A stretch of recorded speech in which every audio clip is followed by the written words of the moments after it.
Hi friend, math by Bhanuja YouTube channel पर आप सबों का स्वागत है।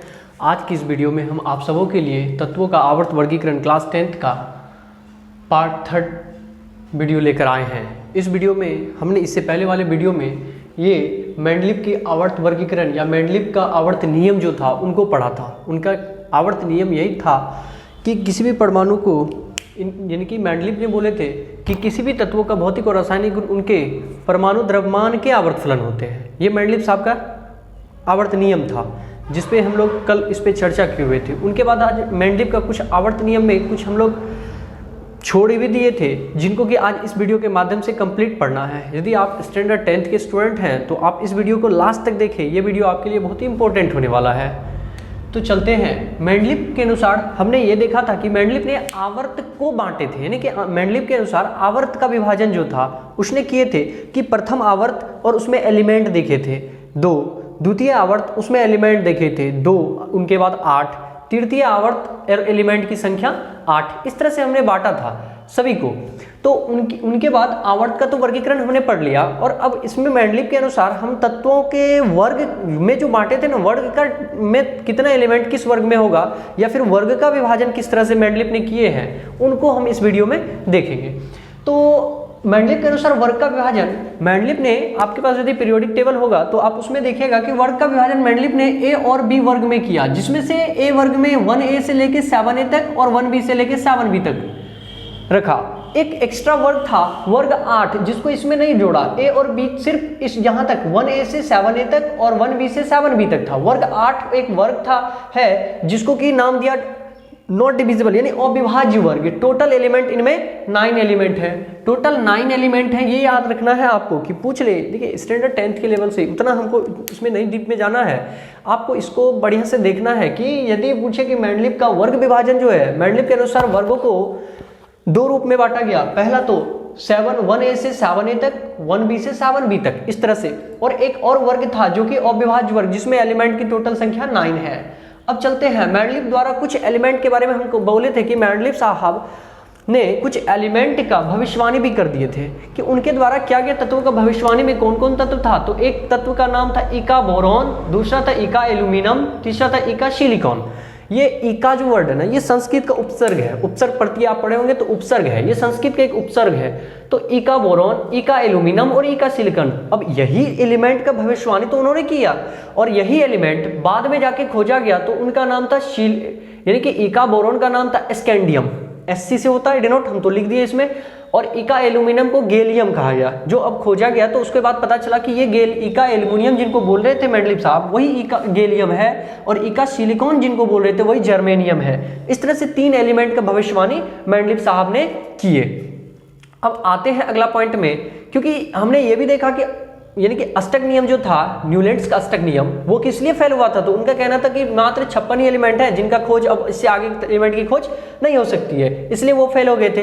लेकिन इन्होंने भविष्यवाणी कर दी थी, इसलिए इसमें और उसमें यही अंतर है कि इन्होंने ये बात ऐसा नहीं बोला कि आगे कोई एलिमेंट की खोज नहीं होगी, और इसने 3 एलिमेंट का भविष्यवाणी इस तरह से किया था, इका बोरॉन, इका एल्यूमिनियम और इका सिलिकॉन, जिसको कि इका बोरॉन को अभी प्रेजेंट में स्कैंडियम के नाम से जाना जाता है, और आपका है दूसरा इका एल्यूमिनियम, और इका एल्यूमिनियम को गैलियम कहा जाता है, और इका सिलिकॉन को जर्मेनियम कहा जाता है।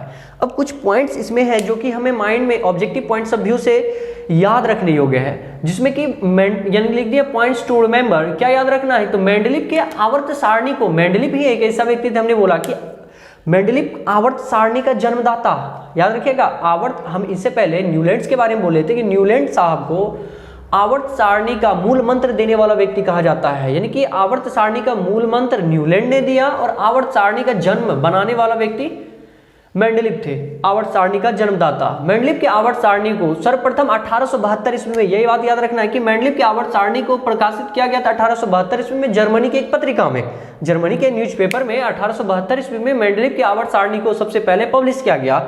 और उनके बाद हम ये भी देखे थे कि जब हम ये कल बताए थे कि एक शून्य वर्ग हुआ खोज, जो कि नोबेल गैस 1894 ईस्वी में शून्य वर्ग की खोज हुई, और जब शून्य वर्ग की खोज हुई तो मेंडलीव के वर्गों की संख्या में वृद्धि हो गई, 9 हो गए थे, यानी कि वर्गों की संख्या 9। हमने 8 देखा था, 7 आवर्त और 8 वर्ग, जिसमें से एक वर्ग एक्स्ट्रा बढ़ गया। तो वही लिखे, उत्कृष्ट गैसों की खोज के बाद मेंडलीव के आवर्त सारणी में बिना कोई चेंजिंग किए, क्योंकि चेंज कुछ नहीं किया, शून्य वर्ग एक्स्ट्रा जोड़ दिया गया, परिवर्तन किए ही शून्य वर्ग को जोड़ दिया गया। तो इस तरह से 1894 के बाद मेंडलीव के आवर्त सारणी में वर्गों की संख्या कुल 9 हो गई थी।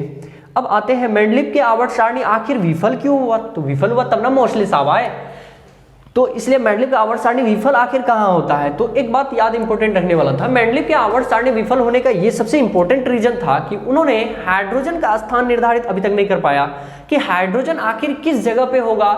ये कभी 1a में, कभी 7a में, इस तरह से भटकते रहता था। तो इस तरह से मेंडलीव साहब ने हाइड्रोजन का कोई निश्चित स्थान नहीं निर्धारित कर पाया। और इनके साथ साथ हम ये भी जानते हैं कि सभी मतलब कुछ हमारे पीरियोडिक टेबल में जितने भी एलिमेंट हैं, कुछ मतलब कि बहुत सारे अधिकतर एलिमेंट के पास समस्थानिक होता है। समस्थानिक आप 9th में पढ़े होंगे कि वैसे तत्व होते हैं जिनका परमाणु संख्या समान तथा द्रव्यमान संख्या अलग अलग होता है, समस्थानिक। तो इस तत्व के लिए कोई निश्चित स्थान पीरियोडिक टेबल में निर्धारित नहीं कर सके थे। तो दूसरा रीजन उनका है कि समस्थानिकों का कोई निश्चित स्थान निर्धारित नहीं कर सका था। तो इस तरह से, और तीसरा सबसे इंपॉर्टेंट था, उन्होंने ये बताया कि किसी भी तत्व को उनके परमाणु द्रव्यमान के बढ़ते क्रम में सजाए, यानी परमाणु द्रव्यमान भौतिक और रासायनिक गुण, परमाणु द्रव्यमान के आवर्त फलन होते हैं, परमाणु द्रव्यमान के आवर्त फलन होते हैं। ध्यान से सुनिएगा, इसका मतलब हुआ कि एक निश्चित, यदि बढ़ते क्रम में सजा रहे हैं एलिमेंट को द्रव्यमान के आधार पर, तो एक निश्चित क्रम के बाद तत्व अपने पहले वाले गुण को दोहरा लेगा।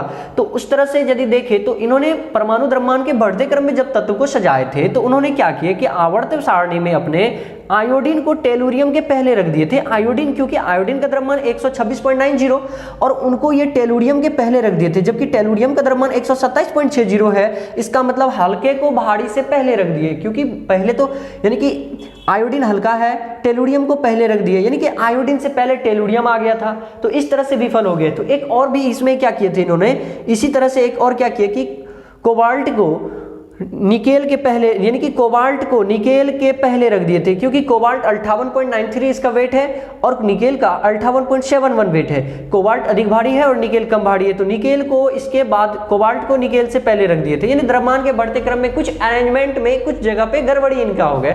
तो इसी कारण से इनका तीसरा पॉइंट था कि जो फेल्योर होने का, तो ये याद रखना आपको माइंड में, मेंडलीव का आवर्त सारणी विफल होने का महत्वपूर्ण कारण था कि उन्होंने हाइड्रोजन का स्थान निर्धारित नहीं कर पाया। दूसरा, उन्होंने समस्थानिकों को उचित स्थान नहीं दे पाया, कोई स्थान नहीं दिया। तीसरा था कि उन्होंने भारी तत्वों को हल्के तत्वों, यानी कि हल्के तत्वों, भारी तत्वों को हल्के तत्वों से पहले रख दिए थे, इसी कारण ये फेल हो गए। अब चलते हैं इनका, अब आगे नेक्स्ट हमारा होगा आधुनिक आवर्त नियम। ये सबसे इंपॉर्टेंट, यहां से आपके एग्जाम में और आपको स्टडी के दृष्टिकोण से सबसे इंपॉर्टेंट होने वाला है। तो आप इसको लास्ट तक देखें, अच्छा लगे तो अपने दोस्तों के साथ शेयर करें, सब्सक्राइब यदि नहीं किए हुए तो अभी तक सब्सक्राइब करें और वीडियो पे अधिक से अधिक लाइक करें, ताकि आप एक का एक लाइक हमारे मनोबल को बढ़ाता है, ताकि हम आपके लिए नया नया वीडियो रोज ले आ पाएं और एक क्रम में ले पाएं, सिस्टमेटिक ढंग से। ऐसा वीडियो नहीं कि थोड़ा सा बता दिए फिर नया कुछ दे दिए फिर कुछ दे दिए। हम सोच रहे हैं एक वे में आपका तैयारी चलता रहे। तो इस तरह से आधुनिक आवर्त नियम, मॉडर्न पीरियोडिक लॉ, या इसको बोले तो मोशले का आवर्त नियम, ये सबसे वीवीआई मोशले का आवर्त नियम क्या था? तो इनका भी वही कहना था कि किसी तत्व को भौतिक या रासायनिक गुण उनके परमाणु द्रव्यमान के, ध्यान समझिएगा, परमाणु द्रव्यमान, परमाणु संख्या के, हम कल बोले थे कि जब त्रिक नियम पढ़े थे, त्रिक नियम, डोबेनायरर का त्रिक, न्यूलैंड का अष्टक और मेंडलीव का आवर्त नियम, ये तीनों द्रव्यमान पे जोड़ दिए थे। एक मोस्टली साहब थे जिन्होंने परमाणु संख्या पर, परमाणु क्रमांक यानी संख्या पर जोड़ दिए। तो उनका कहना था किसी तत्वों का भौतिक और रासायनिक गुण उनके परमाणु संख्या के आवर्त फलन होते हैं। इनका मतलब है कि जब अब तत्वों को परमाणु क्रमांक के बढ़ते क्रम में सजा रहे हैं तो एक निश्चित क्रम के बाद, एक यानी कि निश्चित क्रम के बाद एलिमेंट का गुण दोहराने लगता है। ये उनका कहना था मोस्टली साहब का। आवर्त फलन का मतलब हुआ कि गुण जो है दोहराना। तो किसी तत्वों का, यानी निश्चित क्रम के बाद गुण का दोहराना, किसी तत्वों का भौतिक और रासायनिक गुण उनके परमाणु संख्या के आवर्त फलन होते हैं। यहां से परमाणु द्रव्यमान के आवर्त फलन किसने बोला? तो मेंडलीव साहब ने बोले। और परमाणु द्रव्यमान के परमाणु संख्या के आवर्त फलन होते हैं तो वो मोस्टली साहब ने बोला। इसलिए मोस्ले सफल रहे। अब आते हैं कुछ पॉइंट्स, इसमें आपको माइंड रखने वाला है कि मोसले को ही आधुनिक सारणी का जन्मदाता कहा जाता है। आधुनिक आवर्त सारणी का जन्मदाता मोशले को ही बोलेंगे, जबकि आवर्त सारणी का जन्मदाता मेंडलीव को बोलेंगे। और आवर्त सारणी का जो मूल मंत्र देने वाला था आपका मेंडलीव, हाँ, आवर्त सारणी का मूल मंत्र देने वाला जो था मेंडलीव ने, डोबेनायर का ट्रिक पढ़े थे, उसके बाद न्यूलैंड का अष्टक नियम, न्यूलैंड ने मूल मंत्र दिए थे। और ये मेंडलीव जो है आधुनिक आवर्त सारणी का जन्मदाता, आवर्त सारणी का जन्मदाता इनको बोलेंगे। और आधुनिक आवर्त सारणी का जन्मदाता किनको बोलेंगे, तो मोशले साहब को आधुनिक आवर्त सारणी का जन्मदाता कहेंगे। तो इनमें कुछ पॉइंट्स है कि मॉडर्न पीरियोडिक टेबल में 7 क्षैतिज कतारें हैं। इसी तरह से जिस तरह से मेंडलीव साहब ने आवर्त बनाए थे 7 आवर्त, तो इसने भी 7 ही आवर्त रखने दिया, लेकिन इनकी वर्गों की संख्या जो है 8 यानी 9 की जगह 18 हो गए थे। इनके वर्गों की संख्या कितने हो गए, तो इनके वर्गों की संख्या टोटल 18 वर्ग हो गए।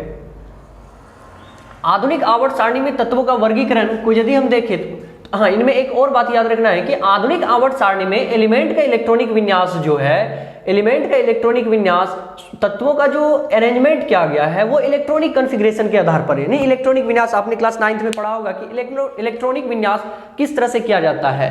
तो इलेक्ट्रॉनिक विन्यास के आधार पर ही आवर्त सारणी को यानी आधुनिक आवर्त सारणी को बनाया गया है। आधुनिक आवर्त सारणी में तत्वों का जो अब वर्गीकरण किया गया, तो आधुनिक आवर्त सारणी में सभी तत्वों को 4 वर्गों में S block, P block, D block और F ब्लॉक, इस तरह से 4 वर्गों में, ब्लॉकों में रखा गया। S block element, P block element, D block element और F ब्लॉक एलिमेंट, जिसमें से S ब्लॉक एलिमेंट जो है इनमें सारे मेटल धातु आते हैं, कि धातु जो है मेटल, ये S ब्लॉक के एलिमेंट होते हैं।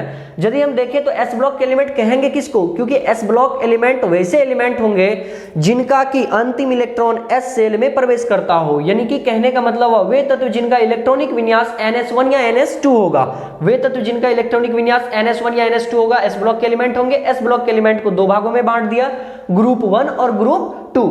ग्रुप 1 के धातु को क्षारीय धातु और ग्रुप 2 जो है द्वितीय ग्रुप के धातु को क्षारीय मृदा धातु यानी एल्काइली अर्थ मेटल, ये एल्काइली मेटल, ये एल्काइली अर्थ मेटल, यानी कि अर्थ से प्राप्त होने के कारण इनका नाम एल्काइली अर्थ मेटल, ये नेचर में भी क्षारीय होता है।